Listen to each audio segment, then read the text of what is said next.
Yo, what's up, guys? I'm Dan, and you guessed it, I'm back with another craft brew review.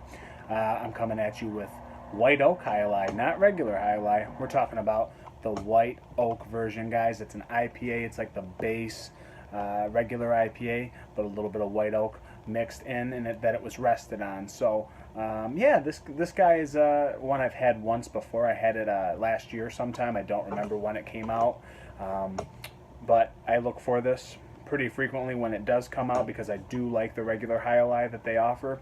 It's definitely their flagship, and this is a little something extra special that they brew, guys. So this was canned on 1/14/19, so it is almost 2 months old. I wish it was a little bit more fresh because I do love fresh High Alive.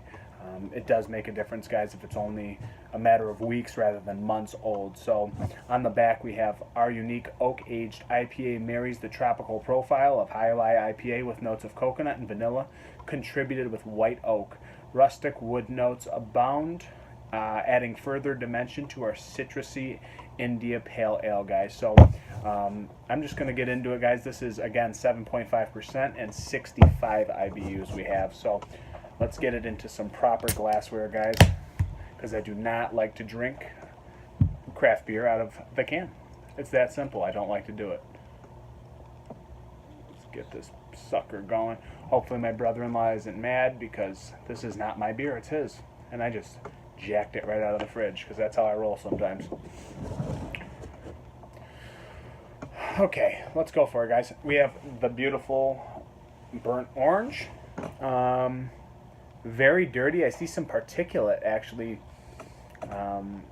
inside of that beer, and I don't remember that. I do see some floaties in there.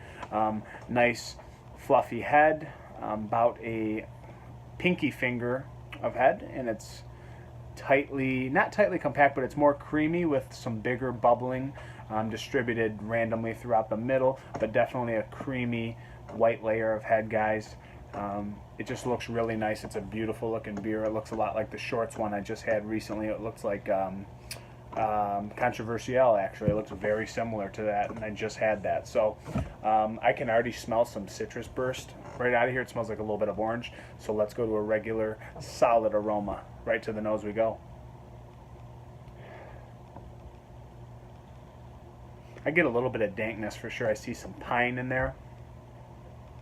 I'm getting a little bit of marijuana, some THC quality of dankness and pine for sure. Maybe some orange peel. And I am getting a little bit of maybe like some woodiness or a little bit of that white oak in there that definitely shines through. And there's some kind of like velvety layer, maybe vanilla, but it's not really popping out. It's just on the underlying bottom of my nostril there. Yeah, I'm getting a lot of dank pine, some resin, and a little bit of orange in there, guys. So let's go for a cheers. Let's not beat around the bush here, guys. Cheers. And cheers to my good friends, Cigar City. They're not my good friends if you couldn't tell.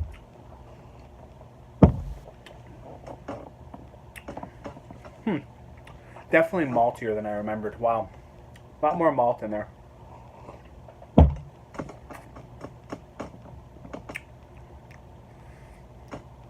I do wish this was a tad fresher, guys. I don't want to say that it degraded the beer 100%, but tastes the dash oxidized, I'm not going to lie.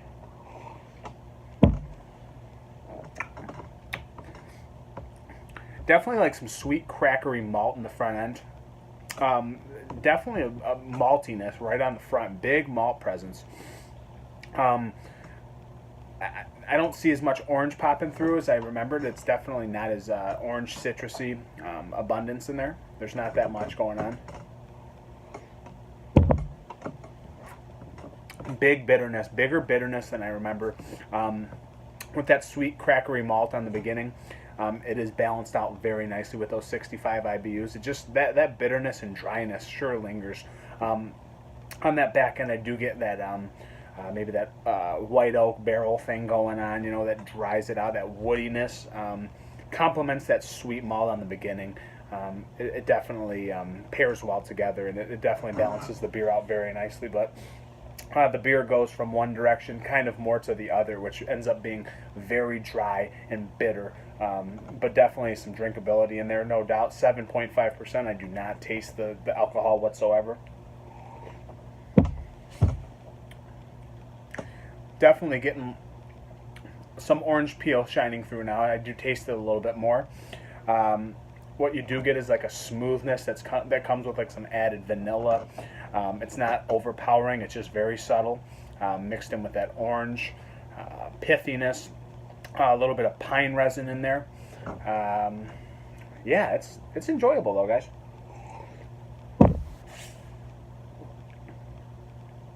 There is like a little twinge on the back of your tongue, like some dill. I definitely get some dill. I got it more the first time I had it on when I had it. I think it was like 3 or 4 weeks fresh. The dill was punching through. I'm getting a little bit more cardboardy oxidation going on. It's kind of hindering that dill on the back end. But I do remember that I'm not getting a ton this time, but just a dash of it.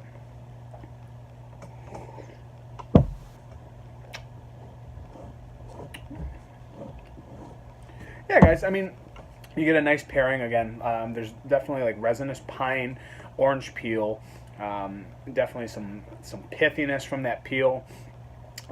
Huge bitterness on the back end. There's some like unique vanilla softening agent in there that kind of meshes the flavors together kind of nicely. There is a certain woody dryness on the back end that just lingers on your tongue for days. Actually, it doesn't go away. Yeah, I mean, it's a pretty drinkable beer, guys. I love regular High Alai. The White Oak is very solid. I remember it, from last year. It was a really, really tasty beer. I'm not going to ding it because I know that this isn't properly fresh, and they do put on their can, drink fresh, do not age. So it's getting easier and easier to tell when a beer is kind of aged and changed over time, maybe degraded a little bit, but this still punches through. Great hop presence, huge dryness really, and bitterness on that back end that lingers, but I love the way it meshes with that orange peel, the pine resin, and there is like a softening vanilla agent in there with a dash of dill. So it's a unique beer, guys. You won't taste many things like this. It's unique to Cigar City, so appreciate it for what it is. I'm going to go 4.0 out of 5. I am swayed a little bit by the first time I had it, so I do know that the quality is there. So it's not their fault that I got a hold of one that was, almost 2 months old. But, we're just splitting hairs at this point, guys. I'm getting pretty picky. So, 4.0 out of 5, guys. Hope you enjoyed this one. This is the White Oak High Alai. I'm Dan. I'm over and out. I'll see you on the next one, guys. Cheers.